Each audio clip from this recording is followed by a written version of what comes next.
You know, every 3 years when it comes to this time of year, all of a sudden we stop our gospel passages and we switch to a different one. And the one that we switch to is John. And we switch to John, a certain chapter, that's John chapter 6.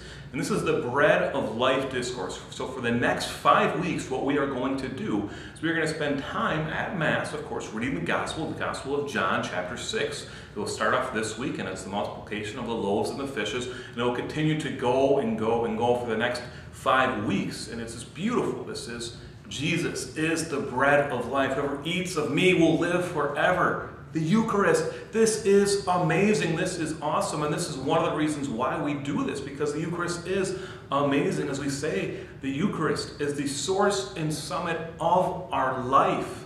The source of life, it's what gives us life, the summit of our life. It's what helps us gain going from this world to the next world. It's beautiful. And so for the next 5 weeks, hopefully the homilies will reflect this, talking about the Eucharist. But don't only wait for the homilies. I want you to go ahead and spend time with this passage as well. John chapter 6. I recommend that each and every one of you spend at least one time a week, open up John chapter 6 and read the whole thing from beginning to end. It's only one chapter. Don't stop after the multiplications of the loaves and the fishes. Don't stop once Jesus says, I am the bread of life. Whoever eats me will live forever. Obviously a beautiful verse. All right, keep on going, even to the point where some of the disciples left, and then Peter and the other apostles say, where would we go? You are the one that we need. Read all of John chapter 6 every single week for the next 5 weeks, and I guarantee you will grow into a greater appreciation of the Eucharist. So that's one thing I'd recommend everyone to do. And also, if possible, and of course it's possible, almost every single church has it, spend some time in adoration.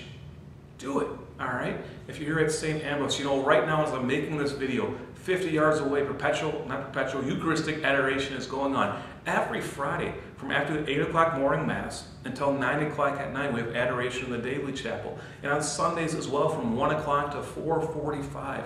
So try to come here and spend some time in adoration in front of the Blessed Sacrament. If you can't make it during this time, go in our Blessed Sacrament chapel where we have the Eucharist reserved, and then spend some time in prayer there. It's very, very beautiful. If you're not a member here at St. Ambrose, maybe you're at a different church, see if they have Eucharistic adoration. I'm guessing they do at least once a week, if not perpetual adoration, and spend some time in front of the Eucharist, just thanking God for the gift of Himself.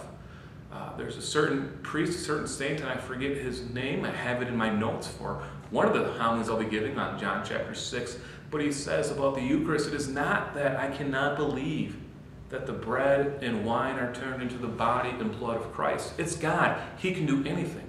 But what he says is, it's the belief that God would do this for me, which amazes me, that makes me doubt my faith, that He loves me so much that He would do this for me. And God does love you so much.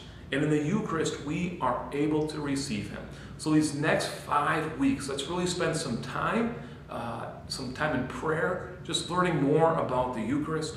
And once again, in doing this in prayer, it's just going in front of the Eucharist. God, Jesus Christ, truly present there, and just adoring Him, thanking Him, and asking Him for the grace that we need to live.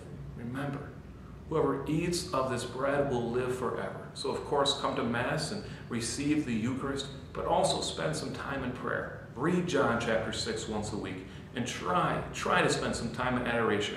Be it only 15 minutes. I guarantee it will make a difference. Let's take advantage of these next 5 weeks and grow in deeper love for God.